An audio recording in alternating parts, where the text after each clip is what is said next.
Imagine, for a second, trying to solve a modern geopolitical border dispute using a 3,000-year-old property deed.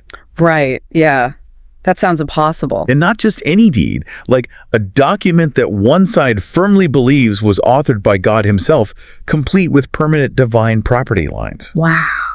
But then the other side points out that the exact same document comes with these strict, morally binding eviction notices if you don't treat your neighbors perfectly. I mean, it is the absolute ultimate recipe for interpretative gridlock. You are taking the most volatile land dispute on the planet and, layering it with ancient sacred texts that have actively shaped human history for millennia. Okay, let's unpack this, because that is exactly what we are wading into today. Welcome to today's deep dive. Thanks for having me. This is a big one. It really is. Like, if you've ever sat at a Thanksgiving dinner and wondered why your uncle is suddenly obsessed with the exact borders of modern Israel, or why certain activist groups quote ancient prophets to protest modern wars, this deep dive is for you. Yeah, we are looking at a truly fascinating piece of source material today. Right, it's a debate transcript titled Covenant and Compassion, a scriptural dialogue on Israel and Palestine. And it features two very distinct perspectives represented by speakers named Daniel and Sarah. And what makes this specific transcript so compelling is that it completely bypasses the usual modern political talking points. Yeah, no UN resolutions here. Exactly. There's no debate about, modern treaties. Instead, it drills straight down into the bedrock. It examines the foundational theology, the actual hermeneutics, or, methods of interpreting the Bible that drive how millions of modern Christians view the Middle East today. We really want to understand the engine under the hood of these differing worldviews. But before we go one step further, I need to be crystal clear with you, our listener. Yes, very important. Because this topic touches on intensely charged political and religious issues. I mean, issues that affect real lives, carry immense historical weight, and are unfolding right now. Because of that, this deep dive will absolutely not take any sides. We cannot stress that enough. Our goal is purely analytical. Right. We are acting entirely as a neutral mirror today. Our only mission is to impartially report on the contents of this transcript. Just reflecting the source. Exactly. We want to convey the ideas, the specific scriptures, and the arguments presented by both Daniel, who leans heavily toward a literal reading of biblical prophecy in modern Israel, and Sarah, who focuses deeply on biblical justice and the Palestinians. Yeah, we are not endorsing either viewpoint. We are just exploring the source material. So where do we even begin with a topic that feels this, massive and sensitive? Well, for the listener, whether you are deeply religious, simply curious about geopolitics, or just trying to understand the evening news, understanding these specific biblical arguments is literally like finding the cipher to a centuries-old code. Oh, I like that. A cipher. Yeah, it gives you the why behind the what. And to find that why, we really have to start where Daniel starts, which is the original foundational contract in the book of Genesis. Right. Daniel anchors his entire worldview in the promises made to Abraham. He points directly to Genesis chapter 12. Which is huge for this perspective. It is. This is the moment where God allegedly makes a covenant with Abraham, stating explicitly that God will bless those who bless Abraham's descendants and curse those who curse them. And biblically speaking, those descendants became the nation of Israel. But Daniel doesn't stop at a general spiritual blessing. He layers that with Genesis 15, which gets incredibly specific. Right, the real estate part. Yes, it's a promise of a physical location, the land of Canaan. For believers on Daniel's side of the debate, this isn't just a dusty old artifact in a museum or some spiritual metaphor. It operates as an active, living, binding deed. So it's less about a spiritual metaphor for them and more like reading a legally binding contract that still holds up in a divine court. Precisely. What's fascinating here is how Daniel connects this ancient deed directly to modern history using the prophet Ezekiel. Oh, right, Ezekiel 37. Yes. He zeroes in on Ezekiel 37, which is this famous, very visceral prophecy describing a valley of dry bones coming back to life. Which symbolizes Israel returning to their land after being scattered across the earth, right? Exactly. And Daniel points out that for a massive segment of modern Christians, looking at the establishment of the modern state of Israel in 1948 isn't just a secular political event. It sent absolute shockwaves through the theological world, didn't it? It completely upended it. I mean, for centuries, many theologians assumed that prophecies like Ezekiel 37 had to be allegorical. They thought, well, the nation of Israel hasn't existed as a sovereign state for nearly 2 millennia, so this must be a poetic metaphor for the church. Right. But then, boom, 1948 happens. A nation is born in a day. Suddenly, a very literal method of interpretation felt overwhelmingly validated. Which perfectly explains the psychological appeal here. Like, if you believe that the 1948 establishment of Israel is God literally fulfilling a 2,500-year-old promise, that offers an incredible sense of order in a chaotic world. Oh, absolutely. It proves to this worldview that God has a definitive timeline and is actively pulling the strings of history. That is the exact mechanism driving this perspective. And Daniel makes the point that because Israel has historically faced repeated wars and existential threats, defending that land isn't merely about political survival. It's about theology. Right. In this framework, supporting modern Israel is equated with divine obedience. Defending the borders is inherently justified by the text itself because it protects the very covenant God established. But wait, if this is an unbreakable real estate deed, what happens when someone else is already living in the house? Yeah, that's the big question. This is where the theology hits a massive moral speed bump, and it's exactly where Sarah enters the dialogue. She brings a completely different set of biblical text to the table. She really does. Sarah doesn't deny the covenant with Abraham, but she argues that you cannot read the Torah, which is the foundational law, the first 5 books of the Bible, without also reading the prophets. And just to clarify for the listener, in the biblical tradition, the prophets weren't just fortune tellers peering into crystal balls. No, not at all. They were the ancient equivalent of moral whistleblowers, right? Like, they were the ones pulling the fire alarm when society went off the rails. That is a perfect description. Sarah cites prophets like Isaiah, Jeremiah, and Amos. She notes that these figures fiercely and repeatedly rebuked ancient Israel for acting unjustly, for political corruption, and for oppressing the vulnerable. Wow. So she's saying the text itself includes a critique of the state. Exactly. Her core argument is that the covenant was never an unconditional stamp of approval for any and all state actions. The land was promised, yes, but living in it required adhering strictly to God's standards of justice. She actually backs this up by going right back to those foundational laws in Exodus and Leviticus too. Yes, she does. She highlights the strict, repetitive commands God gives to Israel to protect the foreigner, the stranger, and the weak. There's this incredibly poignant, legally binding empathy woven all through those texts. Yeah, empathy is a great word for it. God tells Israel, essentially, you must show radical compassion to the stranger because you know exactly what it feels like to be marginalized. You were once strangers and slaves in Egypt. It creates a profound theological tension. Sarah is pointing out that the exact same texts that grant the right to the land also mandate an extreme level of hospitality and protection for the marginalized living within that land. You cannot separate the real estate from the moral responsibility. I have to jump in with a messy thought here, though, like playing devil's advocate. Go for it. If God promised them this specific piece of land, and as Daniel points out, they are constantly fighting for their literal survival against hostile neighbors, how on earth do they practically balance that? It's incredibly difficult. Right. How do you balance the divine command to secure the land with the divine command to protect the stranger? What happens when the survival of the nation seems to directly clash with the rights of the people already living there? That is the crux of the practical conflict. At what point does national defense become the displacement of the vulnerable? And Sarah brings up a very specific, humanizing example in the transcript, Palestinian Christians. Yes, a very important point. This is a group often completely overlooked in Western evangelical discussions. She points out that they're people who have been displaced or caught in the crossfire, who worship the exact same God, who read the exact same Bible and revere the same Jesus. Right. So how does the theology of land promise account for their displacement? Sarah is essentially asking a piercing hermeneutical question here.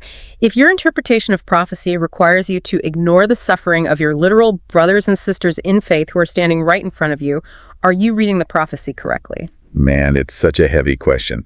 And just when you think you have a handle on the Old Testament tension between land rights and moral duties, the transcript shifts into the New Testament. And somehow it gets even more complicated. It really does. The New Testament seems to take this very national ethnic focus and blow it up into a global universal concept. Yes, the introduction of the New Testament texts acts as a massive pivot point in their dialogue. Both Daniel and Sarah look to the New Testament to validate their views, but it's like they are reading completely different books. Here's where it gets really interesting. It's almost comical in a way. It's like theologians have been arguing over the same handful of Bible verses for 2,000 years without taking a water break. That's pretty accurate, honestly. Daniel relies heavily on the Apostle Paul, specifically the book of Romans, chapter 11. He points out that Paul writes that ethnic Israel still has a distinct ongoing future in God's redemption story. Paul explicitly says that God's gifts and his calling are irrevocable. Meaning God doesn't issue a contract and then tear it up. Right. Daniel couples that with the fact that Jesus himself spoke about Jerusalem and specific future events. Jesus tied the physical city to an end times timeline. Okay, so it's all mapped out. For Daniel and scholars who share this literalist view, Israel's existence today isn't a historical anomaly. It is the ticking clock of biblical prophecy leading toward the end of the age. Wait, I'm stuck on something. Sarah counters this by pulling from another one of Paul's letters, Galatians chapter 3. She does. She points out that in the New Testament, the definition of the people of God expands entirely. Paul writes that through Christ, Jews and Gentiles, meaning anyone outside the Jewish faith, are brought together into one single family. A huge theological shift. Yeah, in Galatians, Paul literally says that those who belong to Christ are the true children of Abraham, regardless of their DNA. So isn't Paul just contradicting himself? How do Daniel and Sarah not just stare at each other in a stalemate? It certainly looks like a contradiction on the surface, which is why hermeneutics, how you interpret the text, is everything. Right. For Sarah, the New Testament universalizes the covenant. The physical land of Canaan is replaced by the global kingdom of God. But for Daniel, the New Testament doesn't overwrite the Old Testament. It runs parallel to it. I see. He believes the original, specific promises made to ethnic Israel remain simultaneously active alongside this new global family. Okay, reading this debate, it feels like Daniel and Sarah are watching a split-screen movie. Oh, I like that analogy. Break that down. Well, they are in the exact same theater, looking at the exact same screen, but they are focused on completely different broadcasts. Daniel is watching the geopolitical thriller on the left screen. Right. He's watching borders, armies, and modern nations fulfilling a ticking prophetic clock. He's looking at the macro-level divine timeline. While Sarah's watching the documentary on the right screen, she is entirely focused on the ground-level human rights, the displacement of families, and the teachings of Jesus. Yes, and Sarah brings the words of Jesus directly into her argument. She quotes the Sermon on the Mount, "Blessed are the peacemakers." Which is pretty clear. She points out the profound irony that Jesus stood in the very land that is the center of this modern conflict, and he didn't preach militant nationalism. He didn't preach taking up swords to secure the borders. He preached radical mercy, forgiveness, and love for your enemies. Which, let's be honest, is a remarkably challenging standard for any modern nation-state to operate under. To say the least. You can't exactly run a Department of Defense based on the Sermon on the Mount. No, you can't. And that is exactly why modern Christians are so deeply split on this issue. If we connect this to the bigger picture, it's not that one side is reading their Bible and the other side is ignoring it. Right, they're both reading it. It's that they are prioritizing entirely different theological paradigms within the same overarching narrative. It's a collision of timelines.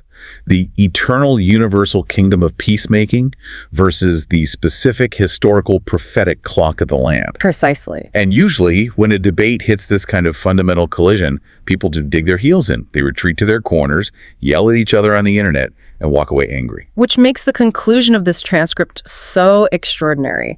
Daniel and Sarah don't leave us in a polarized deadlock. They actually manage to find a synthesis at the end of their dialogue. But we should slow down here, because this synthesis is not a neat little bow. It's an agonizingly difficult balancing act. They model something that is incredibly rare in this specific conversation, which is theological humility. Yes, both speakers make significant, costly concessions that bridge the gap between their split screens. Let's look at Daniel first. The staunch advocate for prophecy in modern Israel concedes a massive point. It really does. He admits that supporting Israel spiritually absolutely does not mean ignoring justice or turning a blind eye to human suffering. He acknowledges that if you read the prophets, the ultimate plan of God isn't just putting a specific ethnic group in a specific geographic location. Right. The ultimate plan is global reconciliation. He recognizes that a theology obsessed with a map, but devoid of compassion for the people living on it, misses the heart of the texts he claims to revere. And Sarah matches that concession perfectly. He does. The fierce advocate for Palestinian justice agrees that supporting human rights for Palestinians does not require rejecting the Jewish people. And it certainly doesn't mean denying the deep, factual, biblical history of Israel's connection to that land. She acknowledges that if her political activism forces her to take a pair of scissors and cut out half of the Old Testament narrative, her theology is incomplete. Which leads them to this shared final vision drawn from the book of Revelation, the final book of the Bible. A really powerful way to end it. Yeah, they both look to this ultimate endgame image where people from every nation, every tribe, and every language are standing together before God. And they specifically note in the transcript that this reconciled multitude inherently includes Jews, it includes Palestinians, it includes everyone. So what does this all mean for the listener? It seems to come down to the sheer weight of holding two competing truths at the same time. If a believer's theology makes him completely ignore the physical suffering of a family losing their home right now, then they've fundamentally misunderstood the compassion of the gospel. They've missed the entire point of the Sermon on the Mount. But on the flip side, if their pursuit of justice makes them completely erase the historical and biblical story of Israel from the text, they're kicking out a massive, load-bearing pillar of Scripture. This raises an important question, perhaps the most important question for anyone engaging with this source material. How do modern believers act responsibly in the present day? Right. The conclusion drawn by Daniel and Sarah implies that the highest calling isn't to pick a partisan side and intellectually destroy the other. The highest calling is the incredibly uncomfortable task of holding both realities in tension. Holding the prophetic history of the land in one hand and Christ-like compassion for the marginalized in the other. Exactly. Holding them both simultaneously without letting modern political tribalism hijack the core of the faith. It requires a steadfast refusal to reduce a complex, millennial-old divine narrative into a simple 24-hour news cycle talking point. And that brings us right back to you, listening to this deep dive. We started out talking about how reading these texts is like looking at a complex property deed written in invisible ink or trying to crack a centuries-old cipher. Yeah. Well, now you have the key to that cipher. The next time you hear a political debate on the radio, or watch a news segment about the Middle East, or find yourself in a heated argument over coffee, you have the tools to look beneath the surface. You will be able to hear the underlying architecture of their arguments. You'll know the why behind their what. Exactly. You'll be able to listen and realize, this politician is pulling heavily from the Genesis 12 blessings and the Romans 11 irrevocable calling.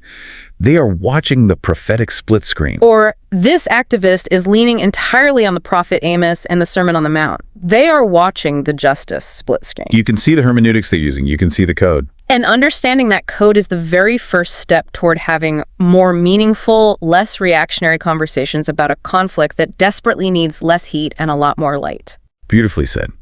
But before we wrap up, we want to leave you with one final thought to mull over. Something to think about. Something to chew on that builds on where Daniel and Sarah ended their dialogue. They brought up that final vision in the book of Revelation, that ultimate biblical endgame of profound reconciliation, where all tribes, languages, and nations, specifically including Israelis and Palestinians, are standing together in perfect harmony. It is the ultimate picture of peace, a definitive end to the chaos. It is. But it begs a fascinating, almost haunting question for the present day. If that beautiful reconciliation is the guaranteed, undeniable endgame of the text, how does that change the way a believer engages with the present conflict right now? That's a great question. Does focusing too heavily on end times prophecy and the inevitability of wars inadvertently make people passive about present-day peacemaking? Right. Like, if a massive conflict is prophesied to happen before the end, why try to stop it? Right. It could lead to apathy. Or, conversely, does knowing that this profound peace is the final chapter offer the ultimate hope and motivation that peace is actually possible to fight for today? It all comes back to how you read that ancient text. The lines on the page haven't changed in thousands of years, but the way we interpret them continues to change the world. We want to thank you so much for joining us on this deep dive today. We hope it helped unpack some of the complex theology operating behind the daily headlines.